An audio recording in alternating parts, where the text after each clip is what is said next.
Pemirsa Khazanah, tampil cantik di depan suami merupakan salah satu anjuran Rasulullah Sallallahu Alaihi Wasallam untuk para perempuan. Beliau bersabda, sebaik-baik istri adalah yang menyenangkan jika engkau melihatnya, taat jika engkau menyuruhnya, serta menjaga dirinya dan hartamu di saat engkau pergi. Hadis riwayat At-Tabrani. Fenomena yang terjadi di masyarakat, mayoritas perempuan sangat mementingkan tampilan fisik, terutama wajah. Kulit yang sehat, bersih, dan tetap awet muda menjadi dambaan perempuan-perempuan masa kini. Berbagai produk perawatan penunda penuaan pun semakin banyak mengikuti perkembangan zaman. Lalu, apakah melakukan perawatan penunda penuaan ini dibolehkan dalam syariat Islam? Apakah yang demikian tidak dianggap sebagai menolak takdir Allah bahwa manusia pasti akan bertambah tua? Apabila jenis perawatan itu sifatnya dapat mengubah ciptaan Allah, maka hukumnya haram. Sebab ciptaan Allah pada dasarnya adalah baik. Allah Subhanahu wa Ta'ala berfirman, sesungguhnya kami telah menciptakan manusia dalam bentuk yang sebaik-baiknya. Al-Quran Surah Ad-Din ayat 4. Mengubah ciptaan Allah berarti mengingkari nikmat Allah dan mengikuti bujukan setan.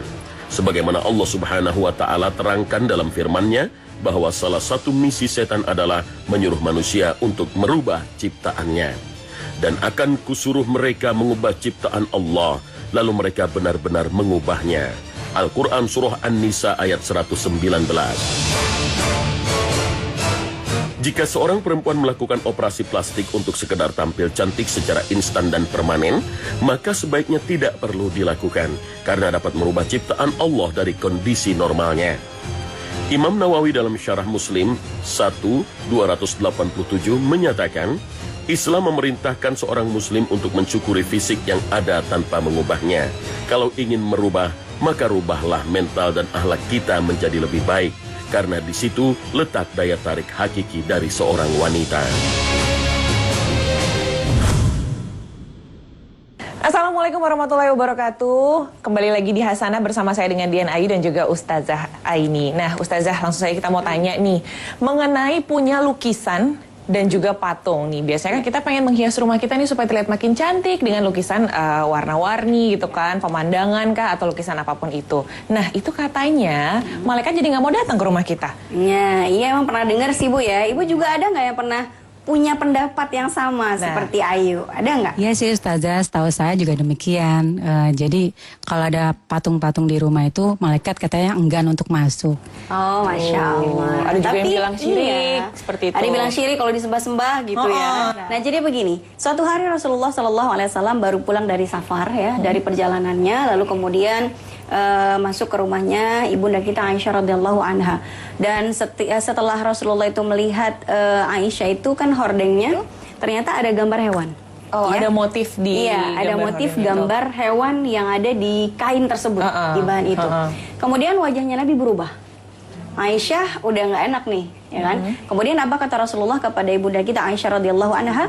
Ya Aisyah, asyaddun nasi 'adzaban 'indallahi yaumil qiyamah alladzina yudahiuna bi khalqillah.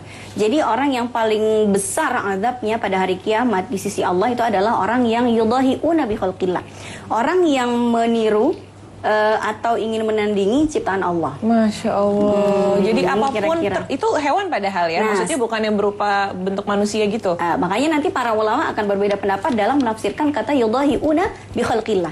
Maksudnya meniru dan menandingi ciptaan Allah itu seperti apa? Nah, nanti akan kita bahas ya perbedaan pendapat di kalangan para ulama di sini.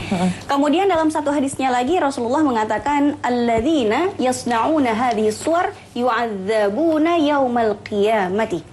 Kata Nabi, kalau misalnya ada orang yang menggambar atau melukis ya hewan-hewan, gambar-gambar ini, dan ternyata itu yang ditunjuk sama Nabi gambar-gambar hewan ya, maka kemudian orang-orang ini akan diadab pada hari kiamat.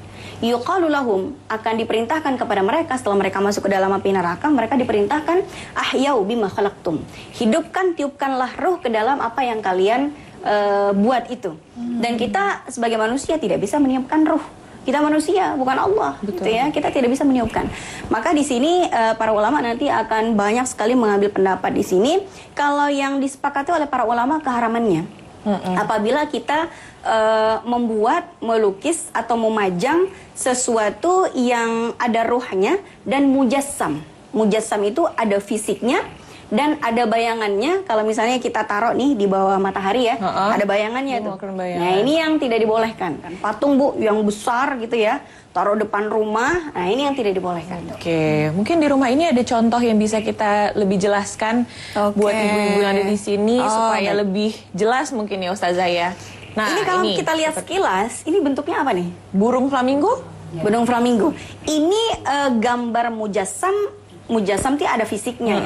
Cuman kalau kita lihat, ada nggak Bu burung yang seperti ini? Ini kalau kita lihat dari samping kan kakinya cuma satu nih. Lehernya ada nggak kayak gini? Ini mah bukan patung Bu sebetulnya. Tidak termasuk patung yang seperti ini nggak termasuk patung. Dan ini ya, ini kayak mainan sebetulnya. Jatuhnya seperti ya kan? Dan dahulu Rasulullah SAW pernah mendapati Aisyah main kayak boneka-bonekan yang berbentuk kuda yang ada sayapnya. Terus kata Rasulullah, itu kenapa kudanya ada sayapnya? Kan kuda nggak punya sayap. Kata Aisyah, anggap aja ini kayak buruk. Buruk itu kan yang mengantarkan Nabi kan waktu Isra Mi'raj itu, waktu Mi'raj gitu kan. Anggap aja ini lagi main-mainan, anggap aja ini buruk ya Rasulullah. Kemudian Rasulullah tertawa, tidak nyuruh tiba-tiba Aisyah, buang nggak, itu enggak. Dibolehkan, mainan itu dibolehkan. Dan ini sama seperti mainan sebetulnya. Tidak kita puja, tidak kita sembah, dan dipajang juga bukan untuk dipuja-puja gitu kan. Sama kayak mainan sebetulnya. Terus di sini juga ada nih Dian. Di sini ada gambar orang kan. Nah, itu ada orang, terus ada buah-buahan juga. Nah, kalau buah-buahan kita tidak komentari di sini ya. Tidak apa-apa. Tidak kita komentari. Yang kita komentari adalah kepalanya. Pertanyaannya, ada nggak orang hidup hanya dengan kepalanya? Enggak sih, nggak ada. Nggak ada. Ya, jadi kalau ada gambar hanya kepala saja, kemudian tangan saja, kaki saja, dengkul saja, gitu kan? Nah ini tidak masuk dalam kriteria yang diharamkan. Kenapa? Karena pada lazimnya manusia itu ya hidupnya pasti punya leher. Kalau misalnya ada orang, tapi tangannya aja nggak ada. Nah ini masih kemungkinan dia masih hidup. Tapi kalau misalnya cuma kepala aja, badan tanpa kepala, nah di sini para ulama tidak mengharamkan. Kenapa? Karena memang tidak akan hidup orang seperti itu. Jadi ini aman-aman saja sih Bu. Kenapa? Karena cuma kepala aja. Ya, dia nggak akan hidup walaupun bagaimanapun caranya nggak ada orang tiba-tiba jalan hanya dengan kepalanya sendiri, nggak ada. Mungkin di film horor iya. Iya, di film horor aja ya, nggak ada kok di kehidupan nyata. Kalau di kehidupan nyata nggak ada. Oke, berarti tadi mainan anak saya juga aman tuh karena di rumah lagi demen banget main kuda yang ada sayapnya itu. Betul, sama seperti boneka juga. Tapi kembali lagi ke yang Ustazah bilang tadi, kalau menyerupai seperti gambar barusan nih hanya kepala saja, itu hampir tidak ada orang yang hidup dengan kepala saja. Nah, bagaimana nih Ustazah? Karena kebetulan kan kayaknya hampir semua rumah ini punya foto keluarga, betul ya ibu-ibu ya? Kita punya foto keluarga ya, foto sendiri juga ada, tapi biasanya foto keluarga itu kan utuh nih dari atas sampai bawah lengkap gitu.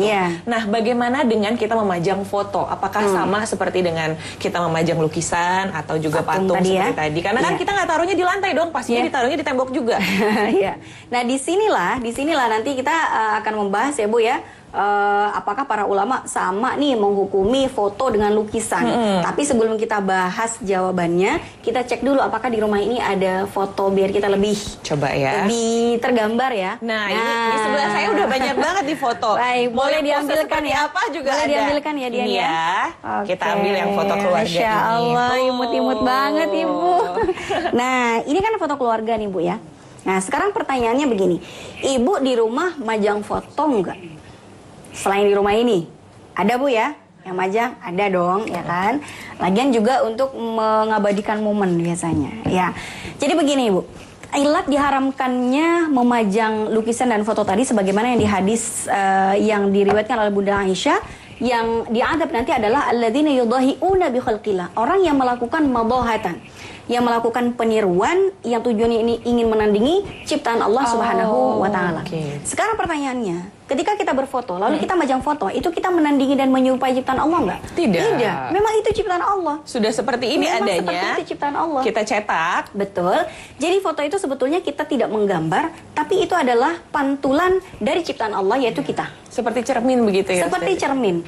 Tapi kalau ternyata kita meleset dari sisi niat, ini akan menjadi masalah juga pada akhirnya. Misalnya ada bapak memajang foto perempuan cantik sekali, ya, itu pantulan dari ciptaan Allah sih, tapi dia mengagumi kecantikannya sehingga dia lalai kepada istrinya sendiri. Nah, hati-hati dengan masalah niat ya. Sama seperti dengan foto nikah nih, Bu. Biasanya kan ibu-ibu suka majang foto pernikahan kan? Saya di Ustazah. Saya ada kebetulan di rumah, gede banget lagi. Nah, pertanyaannya begini nih Dian. Sekarang kan Dian pakai hijab nih. Betul. Pas pengantenan pakai hijab apa enggak? Belum kebetulan. Itu dia masalahnya. Ya. Betul. Jadi kalau misalnya kita memajang foto pernikahan kita, wedding itu ya. Kalau kita taruh di ruangan yang kita bisa menerima tamu dan tamunya variatif. Ada yang mahram kita, ada yang bukan mahram kita ya. Laki-laki yang tidak boleh melihat aurat kita, ya ini bermasalah. Tapi kalau misalnya kita pajangnya misalnya di kamar Dalam untuk konsumsi, kita pandangi sendiri. Ya kan, kita memandangi foto kita nggak pakai hijab, boleh kan? Suami kita memandangi kita nggak pakai hijab, boleh kan? Jadi nggak masalah. Jadi kalau ibu mau pajang foto wedding ya atau foto momen apapun, pastikan pertama tidak membuka aurat. Tidak menggunakan pakaian yang ketat. Nah, ini jadi beberapa adab yang bisa kita lakukan saat kita memajang foto kita di ruangan yang bisa saja dilihat oleh orang yang bukan mahram kita atau laki-laki yang tidak halal buat kita. Jadi ibu-ibu di rumah habis ini kalau sudah pulang, dicek ya di rumah foto-foto yang masih layak dipajang untuk dilihatkan ke tamu, dibiarkan. Tapi kalau yang untuk konsumsi sendiri, masukin aja di kamar. Tumpuk aja di dalam kamar semua jadi satu. Iya, oke, baik. Baik, di sini ibu-ibu masih ada yang mau bertanya lagi nggak? Langsung loh kalau mau bertanya. Pasti banyak pertanyaan kalau dari rumah. Silakan Ibu. Ustazah, saya mau nanya, apakah botok yang untuk mengurangi kerutan itu diperbolehkan dalam Islam? Terima kasih. Ini menarik nih botox ya. Mohon maaf mau tanya nih Bu, ada nggak kira-kira Ibu di sini yang pernah melakukan botox atau minimal berencana untuk melakukannya? Pengen sih Ustazah, biar supaya kita tuh nggak ada kerutan-kerutan, biar tambah cantik. Masya Allah. Tapi tujuannya untuk menyenangkan suami kan Bu ya? Iya. Iya, bukan yang kalau buat arisan gitu kan. Tahu nggak Jeng? Ustazah tahu banget tapi kayaknya jangan-jangan enggak ya. Iya kan biasanya. Gimana tuh, Ustazah? Jadi gini. Pada dasarnya begini Bu, segala sesuatu boleh kita lakukan kecuali ada dalil yang mengharamkan. Maka ada dalam kaidah usul fiqh yang namanya al-aslu fil asya'i al-ibahah hatta yadulla dalil ala tahrimihi. Jadi segala sesuatu yang kita lakukan itu pada asalnya boleh-boleh saja, kecuali kalau ada dalil yang mengharamkan. Nah, yang diharamkan dalam kecantikan itu pertama tidak boleh merubah ciptaan Allah secara permanen. Taghyiru khalqillah. Merubah ciptaan Allah secara permanen dari aslinya ya. Misalnya matanya itu sipit jadi belok. Nah, ini yang tidak dibolehkan ya, merubah secara permanen. Kemudian yang kedua, la darar wa la dirar. Tidak membahayakan diri sendiri, tidak membahayakan orang lain. Nah, maka kalau ada tindakan misalnya seperti botox atau yang lain sebagainya, terus kata dokter itu, wah kayaknya tubuh ibu tidak memungkinkan nih ya, kesehatan ibu tidak memungkinkan, high risk banget deh, resikonya sangat tinggi, lebih banyak madaratnya daripada manfaatnya, mending ditinggalkan. Nah kemudian yang ketiga yang tidak dibolehkan pada saat kita melakukan tindak kecantikan ya, itu tidak boleh bahannya dari yang najis. Nah pertanyaan ini botox ini bahannya najis atau enggak? Nah ini nanti ditanyakan kepada tim medis yang melakukannya. Para ulama nanti banyak sekali yang membolehkan pengobatan dengan sesuatu yang najis jika tidak ditemukan alternatif yang tidak najis gitu. Tapi kalau untuk kecantikan yang tidak terlalu urgent, jangan sampai kita menggunakan bahan yang najis. Intinya botox untuk menghilangkan kerutan itu dibolehkan jika tidak terjadi tiga hal ini. Tidak merubah ciptaan Allah ya, yang sangat ekstrim tadi. Kemudian yang kedua, tidak membahayakan buat diri kita atau orang lain, dan tidak terbuat dari bahan yang najis. Jadi konsultasikan dengan terapis Anda masing-masing. Gitu ya ibu-ibu ya. Jadi memang harus diperhatikan lagi nih.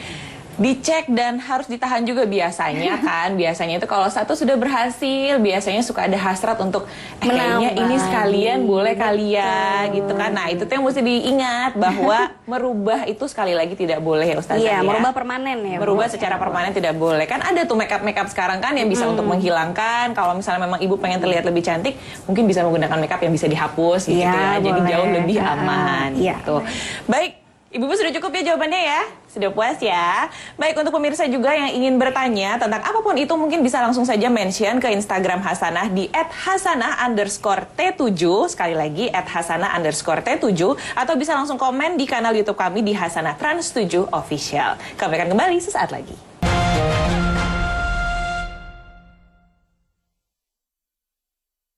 Assalamualaikum Assalamualaikum warahmatullahi wabarakatuh. Kembali lagi di Hasanah Trans 7 masih bersama saya Dian Ayu dan Ustazah Aini. Nah, Ustazah, ini mungkin kita mau langsung saja bertanya. Ibu-ibu di sini ada yang mau menanyakan lagi? Oh iya, baik. Silakan Ibu. Saya mau nanya, di rumah saya tuh kan banyak cicak ya. Oh, soal cicak nih Ustazah. Kan kotorannya kecil, tapi itu membuat najis nggak jika kita ada sholat di sejadah atau di kadang-kadang kita lagi sholat jatuh gitu. Itu gimana Ustazah? Lagi sholat jatuh Bu, yang jatuh siapa Ibu? Kotoran cicaknya itu gitu. Oh, kotoran cicaknya nggak sama cicak-cicak ya jatuh Bu? Enggak ya? Ini soalnya dia nama cicak.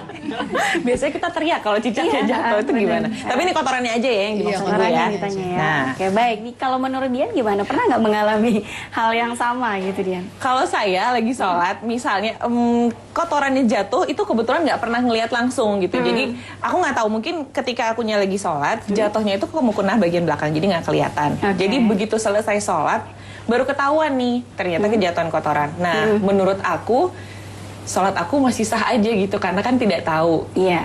Tapi nggak tahu nih, aku belum pernah mengalami sih yang tiba-tiba jatuh di depan mata. Kalaupun jatuh di depan mata, selain merasa itu pasti akan batal, ya agak jijik juga kali ya Ustazah, yang kita sujud itu ada kotorannya kan, kotor gitu, sajadah misalnya seperti itu. Lagi pula kalau misalnya Ibu melihat ada kotoran cicak jatuh di sejadah ya, kayaknya Ibu juga nggak akan ada gitu yang iseng taruhin jidat di atas kotoran. Iya kan?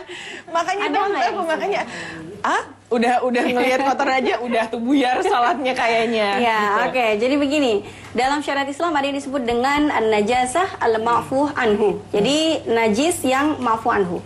Jadi najis yang ma'fu anhu itu maksudnya najis yang ditolerir, yang dimaafkan. Kenapa? Karena kita sulit untuk menghindarinya. Maka di dalam salah satu kitab para ulama ya, salah satu kitab para ulama dari mazhab Syafi'i ada sebutlah kita Hasyiah Qalyubi wa Umairah, di situ disebutkan bahwa ada najis-najis yang dimaafkan karena saking kita sulitnya untuk menghindarinya. Seperti damul baraghis. Damul baraghis itu adalah darah yang menjijikkan seperti darah hewan lah yang tidak mengalir begitu kan, atau darah bisul lah misalnya, yang sangat sedikit sekali itu maafuanhu. Maafuan itu tidak menyebabkan sholat kita menjadi batal. Oh, karena dia dimaafkan, tidak membuat sholat kita menjadi batal. Salah satunya kotoran cicak, baik itu basah ataupun kering ya. Kemudian kotoran cicak, kotoran apa lagi? Kotoran nyamuk, darah nyamuk. Darah nyamuk. Kita lagi sholat kan, ada nyamuk terbang kan mengganggu tuh. Kita tepok begini kan, kena mukena. Ya, akan ada sedikit ya, darahnya tidak mengalir, sedikit sekali, ini masuk dalam darah yang ma'fu anhu, yang dimaafkan. Tidak menyebabkan sholat kita menjadi batal.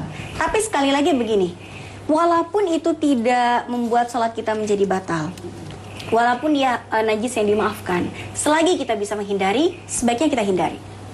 Karena yang kita butuhkan dalam beribadah bukan sekedar suci atau tidak suci, tapi totalitas semaksimal mungkin yang kita mampu.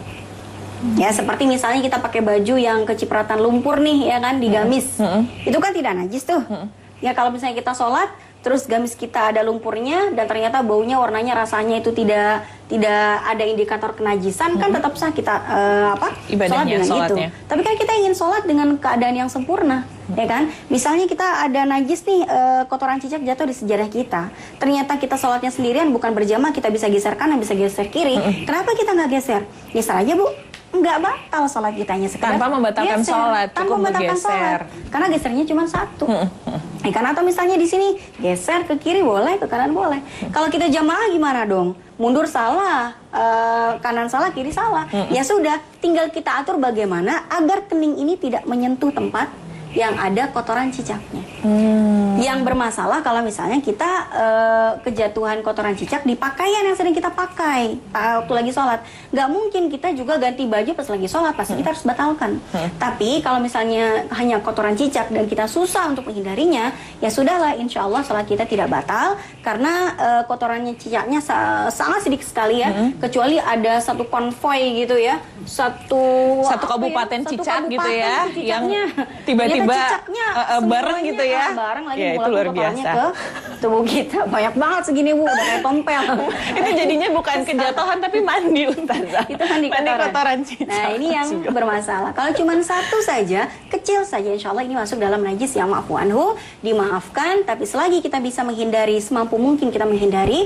Karena kalau kita sholat, kita ingin kualitas sholat kita, kualitas yang terbaik di mata Allah, tidak hanya sekedar suci, tapi bersih dan totalitas indah.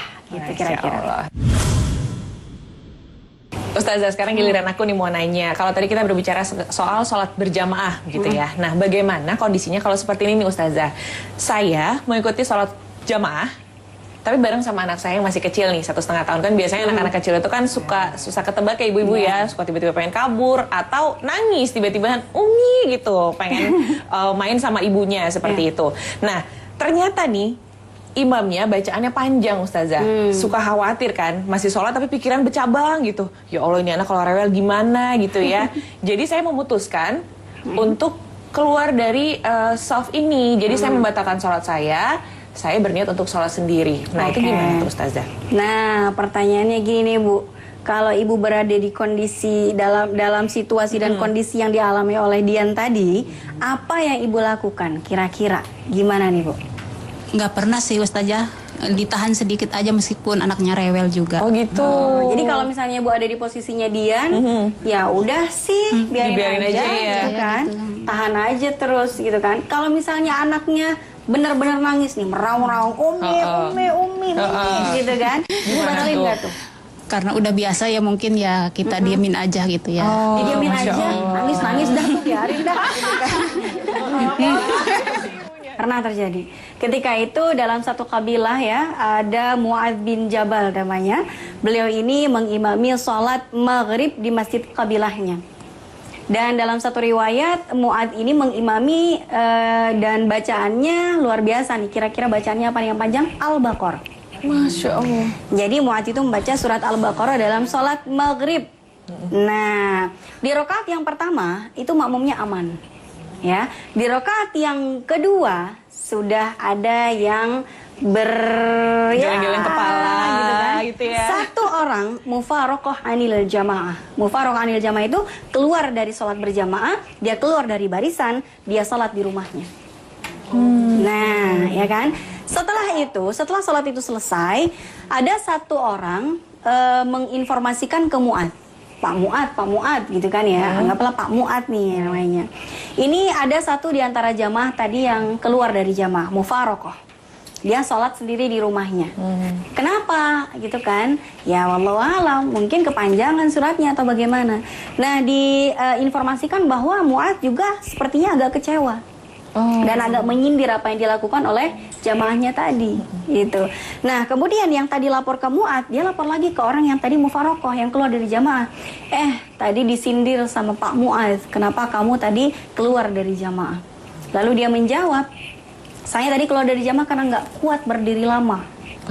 Dia bacaannya terlalu panjang, saya khawatir tidak bisa melaksanakan sholat dengan sempurna, ya sudah saya keluar saja, saya sholat sendirian. Karena bacaannya Mu'adz terlalu lama. Nah, kemudian tapi kamu disindir-sindir sama Mu'adz. Nah, dia tidak terima dengan apa yang dia dengar dari Mu'adz tadi. Ya, mungkin agak tersinggung atau seperti apa. Dia melaporkan perkaranya kepada Rasulullah. Ya Rasulullah, jadi tadi malam Mu'adz begini. Apa kata Nabi? Kata Nabi, panggil Mu'adz. Mu'adz dipanggil. Kemudian kata Rasulullah, wahai Mu'adz, benarkah tadi malam kamu mengimami jamaah di masjid kabilahmu itu dengan membaca surat Al-Baqarah sampai selesai? Sampai selesai Bu ya, bukan cuma satu ayat ya. Ya jangan bikin sensasi Bu. Alif Lam Mim Allahu Akbar. Ini masalah dia. Oke. Ya cuma pengen bikin malaikat surprise. Alif Lam Mim, waduh gitu kan. Allahu Akbar. Udah ruku tahu-tahu. Nah ternyata Nabi kan ketika nanya seperti pada Mu'adz kemudian menjawab, iya dong ya Rasulullah, iya dong, dia bangga dong ya kan, karena hafiz beliau ini. Tapi apa kata Nabi? Afattanun anta ya Mu'adz, apakah engkau ini ingin menjadi tukang fitnah? Apa sih maksudnya dimaksud dengan tukang fitnah? Kenapa dibawa-bawa fitnah? Kenapa tiba-tiba fitnah? Iya, fitnah dalam bahasa Indonesia dengan fitnah dalam bahasa Arab itu beda. Maksudnya kalau fitnah dalam bahasa Indonesia menuduh orang tanpa bukti, ya kan? Atau menuduh orang padahal dia tidak melakukan. Itu fitnah dalam bahasa Indonesia. Tapi fitnah dalam bahasa Arab itu maknanya banyak. Salah satunya adalah sesuatu yang membuat orang bermaksiat kepada Allah atau sesuatu yang membuat iman orang jadi berkurang. Ini kira-kira fitnah dalam bahasa Arab banyak maknanya, salah satunya itu. Nah, maksudnya Nabi, wahai Mu'adz, kalau kamu melakukan ini terus, maka jamaah kamu nanti akan bubar semua. Nggak ada yang tertarik untuk sholat di masjid, mereka mau sholatnya di rumah semua kalau kayak gitu. Nah, maka kata Nabi, wahai Mu'adz, jika engkau mengimami sholat fardu, maka sebelum engkau mulai sholat, lihat dulu jamaahmu. Silahkan lihat yang paling lemah fisiknya di antara mereka dan jadikanlah dia sebagai patokanmu untuk membaca surat. Seperti itu. Jadi misalnya jamaahnya semuanya umurnya 20 tahun nih Bu ya. 20 tahun nih udah kayak Mbak Dian lah gitu ya. 20 tahun gitu kan. 20 tahun loh. 10 tahun lalu. Iya. Atau ya masih segera 30 Masih kuat. tahun seperti ibu semua gitu kan. Bahagia loh. Tapi ternyata ada satu ternyata sudah sepuh sekali, sudah uzur sekali ya. Usianya udah 99 tahun, 11 bulan, 29 hari, besok ulang tahun yang 100. Masya Allah, mau ulang tahun. Nah, ini harus dijadikan patokan. Kira-kira ibu yang hampir 100 tahun ini, kuatnya berapa lama sih berdiri? Bisa menahan berapa lama sih saya baca? Kalau beliau bilangnya, Pak Ustadz, tolong nanti bacanya kulhu aja. Ya udah kulhu Ya udah aja. diturutin supaya Sudah, iman sholatnya juga benar jadinya. Iya, udah selesai. Kulhu kuliah ya 2 surat favorit kan Bu ya biasanya ya. Dan dari sini, dari masalah ini, dari hadis yang antara Nabi dengan Mu'adz bin Jabal tadi, para ulama sepakat bahwa membaca surat yang terlalu panjang di dalam sholat fardu berjamaah itu makruh hukumnya. Jika terlalu panjang. Ya kan, makruh hukumnya. Kalau dalam sholat yang sunnah itu bebas. Misalnya ada sholat taraweh yang one night one juz. Nah, ya kan, 1 malam 1 juz silakan. Karena sholat tarawih itu hukumnya sunnah, yang apabila orang meninggalkannya tidak sampai berdosa. Tapi kalau sholat fardu, kalau sampai bacaan suratnya terlalu panjang, ya, dan sholat berjamaah, makruh hukumnya imam melakukan hal tersebut. Takutnya nanti terjadi kepada yang dialami oleh Mu'adz tadi. Nah, jadi pertanyaan yang tadi Ayu, boleh nggak keluar dari jamaah gara-gara bacaan imamnya terlalu panjang? Boleh nggak? Ibu pasti tahu sekarang jawabannya. Boleh ya? Boleh kan? Boleh. Jadi salah satu alasan yang dibolehkan para ulama untuk meninggalkan sholat atau keluar dari sholat berjamaah adalah ketika bacaan imam terlalu panjang, maka makmum boleh mufarokoh. Boleh keluar dari jamaah, boleh membatalkan sholatnya. Kenapa? Karena dia tidak sanggup. Atau bercabang-cabang gitu kira-kira. Itu syukur ya sekarang sudah dibikin hukumnya adalah makruh ya. Coba kalau nggak kebayang tuh ABG sholat 3 juz kali ya. Karena kan masih kuat ya Masih kan. kuat. Jadi harus 3 juz. Tapi untungnya sekarang sudah makruh. Betapa Makruh. dimudahkan Islam ini Iya, ya kan. betul. Nah supaya lebih jelas mungkin pemirsa Hasanah di rumah juga pengen lihat langsung seperti apa sih prakteknya. Ibu-ibu juga pasti pengen tahu kan seperti apa prakteknya. Boleh nggak kita cobain sekarang? Boleh.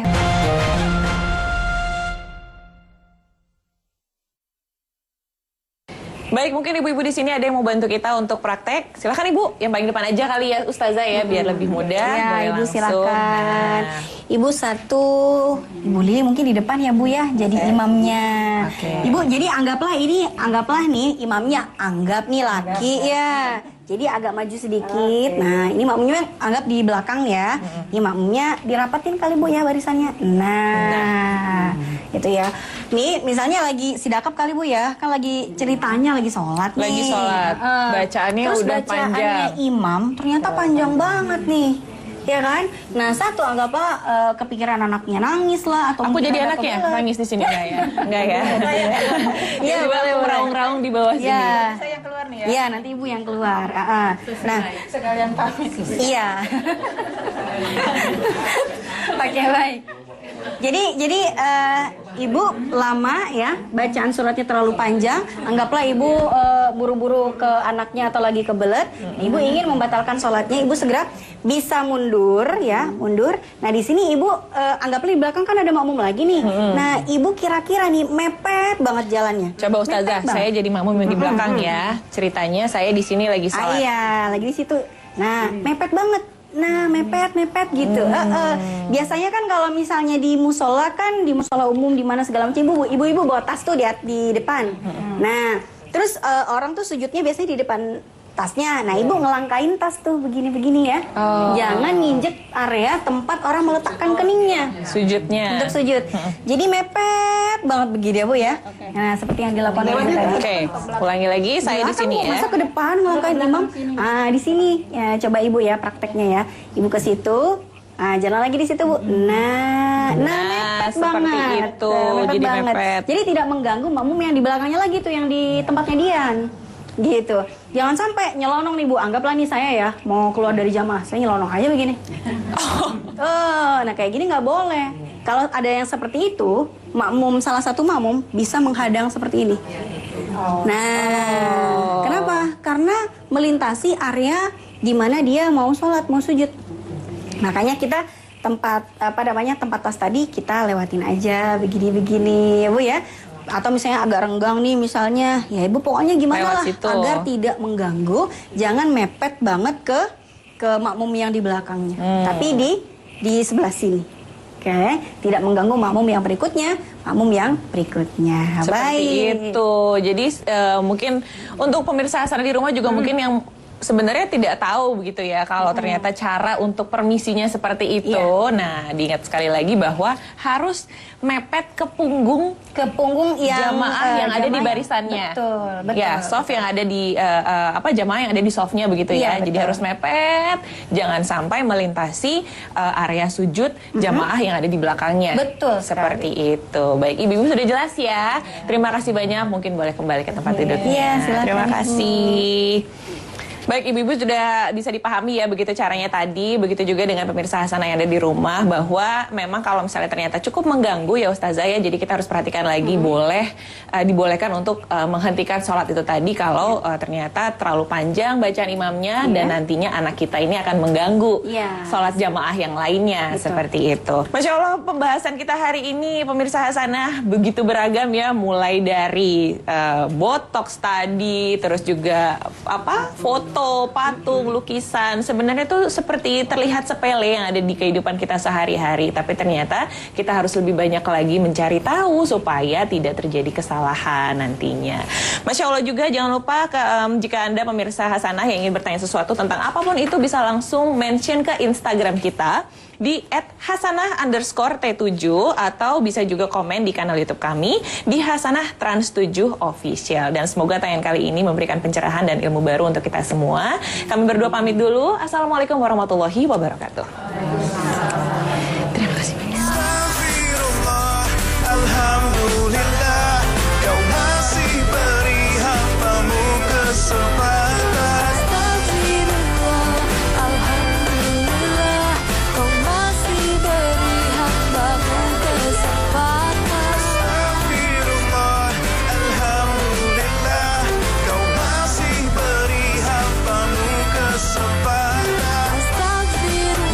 Sama sahabat atau sama Sorry.